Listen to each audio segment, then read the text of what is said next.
Et yo l'équipe, j'espère que vous allez bien. On se retrouve pour ce deuxième jour en Grèce. J'espère que vous allez bien.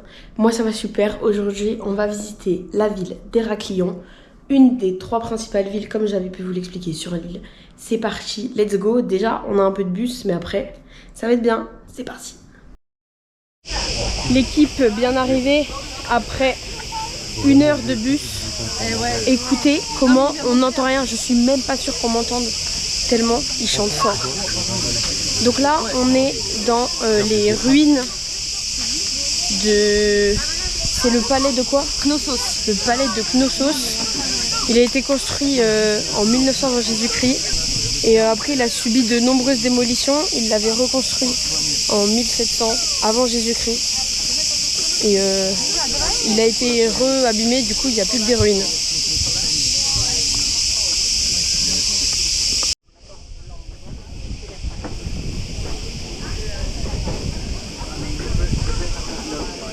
Au vu du boucan infernal et intenable des cigales et des quelques informations que j'ai à vous dire, je vous propose une petite voix off pour parler de ces ruines. Ce sont donc les ruines du palais de Knossos qui est situé à 5 km au sud d'Héraklion. C'est le plus grand site de la civilisation minoenne. Il a été bâti il y a environ 4000 ans comme j'ai pu vous le dire et il est célèbre dans le mythe pour abriter le labyrinthe du Minotaure. Ces vestiges et ces reconstitutions partielles en béton, réalisées au XXe siècle, attirent de nombreux visiteurs chaque année. Ces ruines ont été découvertes à partir de 1900 par l'archéologue britannique Arthur Evans. Il est important de noter que les reconstructions colorées qui ont pu être faites et les quelques fresques divisent un petit peu les experts sur la fidélité historique, puisque ça ne reflète pas réellement comment le palais était vraiment à l'époque. En ce qui concerne les fonctions majeures du palais, il est important de savoir que ce n'était pas seulement la demeure du roi, mais que c'était le centre névralgique politique, économique, religieux et social de toute la Crète. En effet, il fonctionnait un petit peu comme une cité-état miniature avec 4 fonctions majeures. Donc, comme je l'ai dit, le pouvoir politique et administratif, il abritait le souverain et sa cour. C'est là que se prenaient les décisions politiques et que les scribes géraient l'administration de la région en inscrivant les inventaires sur des tablettes d'argile. Il y avait également une fonction économique et commerciale. Le palais servait d'immenses centres de stockage et de redistribution des ressources. Les sous-sols contenaient de gigantesques jarres pour stocker l'huile d'olive, le vin, les céréales, le miel, etc., qui étaient ensuite redistribués ou exportés vers l'Égypte et le Moyen-Orient. Le palais était aussi un sanctuaire religieux. La religion était omniprésente. Le palais comptait de nombreux petits sanctuaires, des bassins de lustration pour les rituels et des représentations de la double hache ou de la déesse des serpents. Et puis enfin, on peut considérer un pôle artisanal. En effet, il y avait de nombreux ateliers qui étaient intégrés dans le palais avec des artisans hautement qualifiés qui travaillaient la céramique, les bijoux en or ou encore la taille de pierres précieuses, mais également le tissage.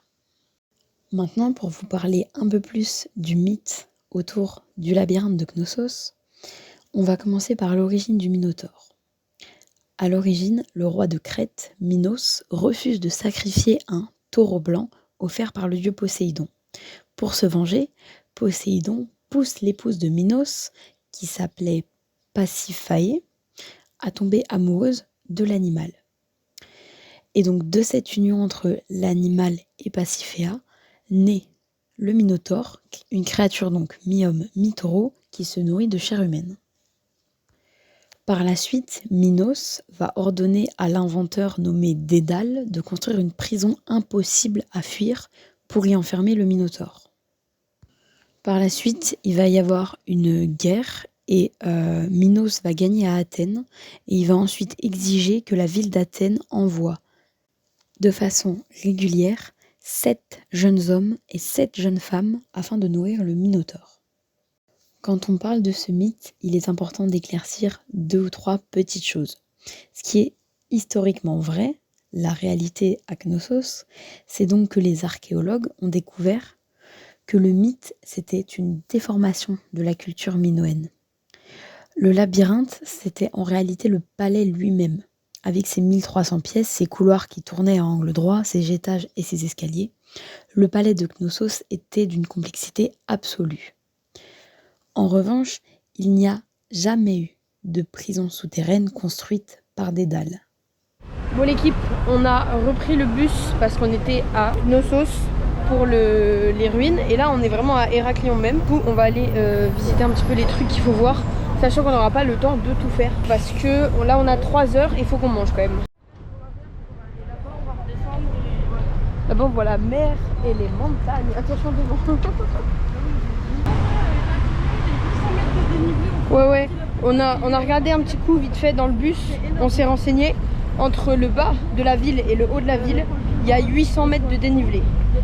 Pour vous donner un ordre d'idée, Dijon, qui est une ville d'à peu près la même superficie et tout, il n'y a que 200 mètres. Donc là, c'est genre 4 fois plus.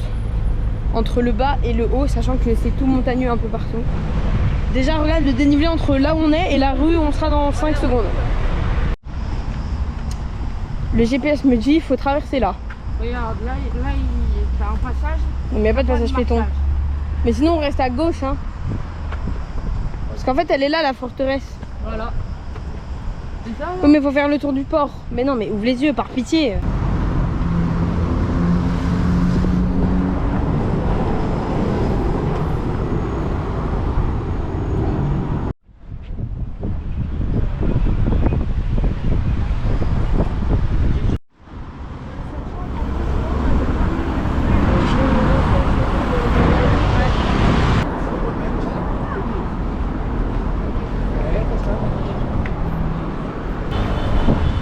Oh, ça fait des petits bancs de poissons. T'as vu tous les petits bancs?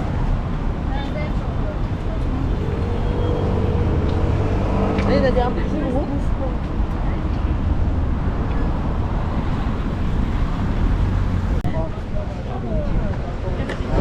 Waouh, mec.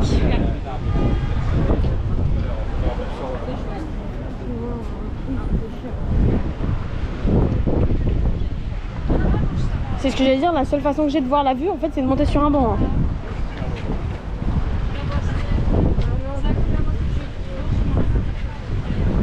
Non parce qu'au vu de ma taille de mini-moise, là je vois rien. Oh il est beau le mur. Oui.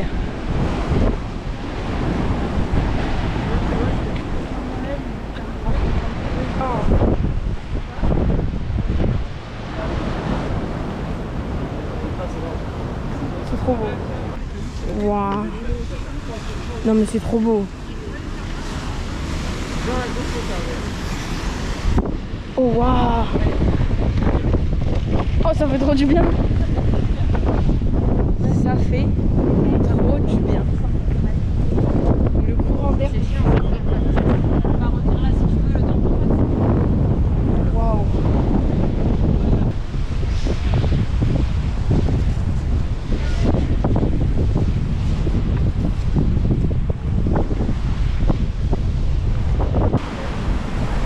Ah oui parce que le phare il est un peu loin quand même. Ouais.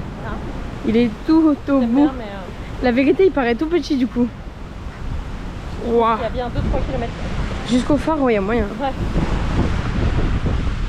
Bah après je peux faire un Google Maps pour savoir mais. Ouais mais non même.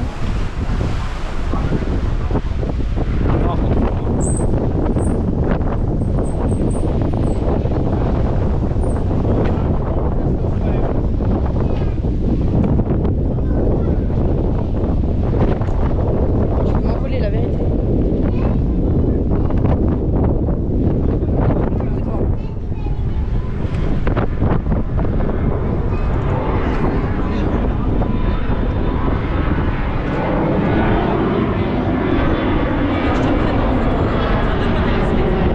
Non non c'est pas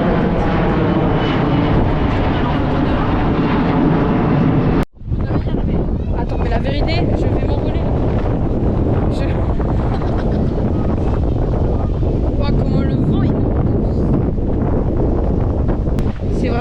C'est vraiment carte postale là. Ouais le pilote il y a là. Bah go dans la petite rue touristique. Oh là là. Oh, j'ai encore failli m'envoler. Ça monte. Bon, c'est papa qui choisit les spécialités. Bon là l'objectif c'est de trouver à manger. Objectif manger. Et après manger, en haut c'est fontaine et cathédrale. Cathédrale ou église? Ou monastère? Un truc de culte. J'ai pas suivi lequel. Il y a des restaurants pour aller. C'est Saint-Titos quoi? C'est l'église, c'est une église. On va voir pour aller manger là.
Petite pause repas avec un petit jus de cerise parce que je kiffe le jus de cerise. En France, je n'en trouve plus.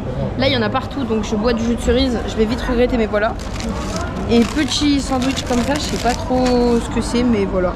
Ça avait l'air un peu typique. Let's go.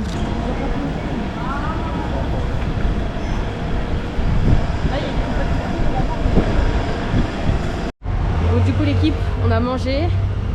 On s'est posé un peu, après on a fait toute la rue commerçante avec les petits souvenirs et tout. Là il va être bientôt 15h et quelques. Il faut qu'on retourne au bus parce que on a de la route jusqu'à l'hôtel. Je vais jamais réussir à parler. Donc voilà, c'est la fin de cette petite journée. Et puis on va finir avec piscine, glace goûter quoi, voilà. Chill à l'hôtel. Avant demain, autre grosse journée dans une des deuxièmes principales villes de l'île. Allez, let's go, retour à l'hôtel en bus. C'est quoi ça? On devait aller au bus. L'autre, je lui dis, tu mets le GPS, on est où là? Qu'est-ce que c'est que ça? Mais tu vas où? Tu vas où? Non mais la tête de Wam, il fait quoi? Ça avait la bonne position, vous dites? À peu près, oui. Comment ça, 10 minutes? Tu nous avais dit 2? 1 minute.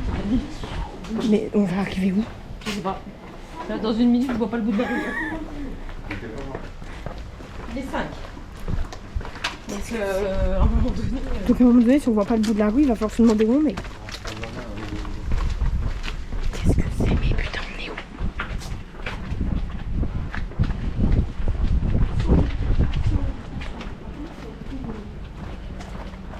Mais qu'est-ce que c'est? C'est quoi ça? En plus, ça fait un peu flipper quand même. Il y a personne. Mais on est où?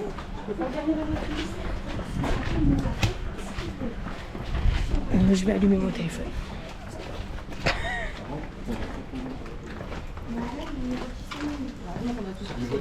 Mais 5 minutes, il vient de dire 2. Ouais, mais un poussé 1, un poussé 5, c'est vite. Mais on repart en arrière, on a fait un demi-tour là. Oui. Je suis nulle en Parce qu'il voulait orientation. tourner là et on lui a dit Je non. suis nulle en orientation, on a fait gauche-gauche.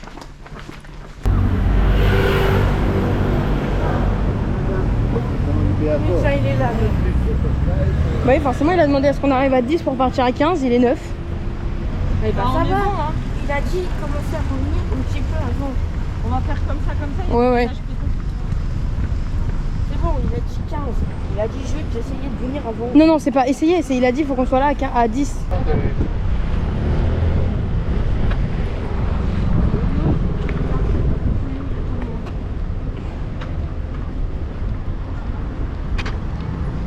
T'es sûr?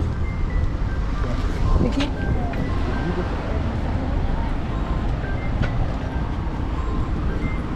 Allô?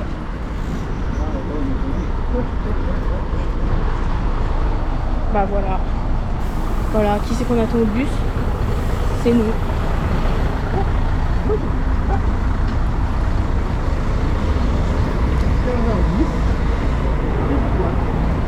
J'essaie de pas aller à l'arrêt de bus. Pas de soucis.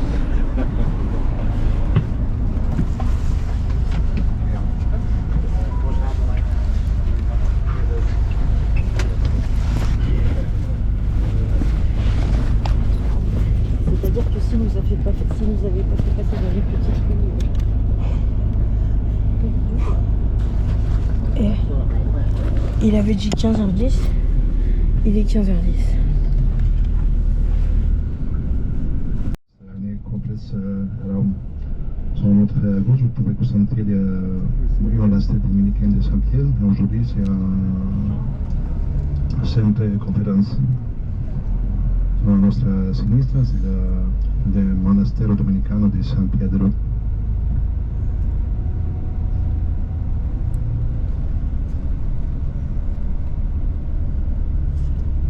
En naar de left is de Historical Museum Miraculum in Moserijdechte. De linkerzijde is nog jetzt het Historische Museum van Miraculum.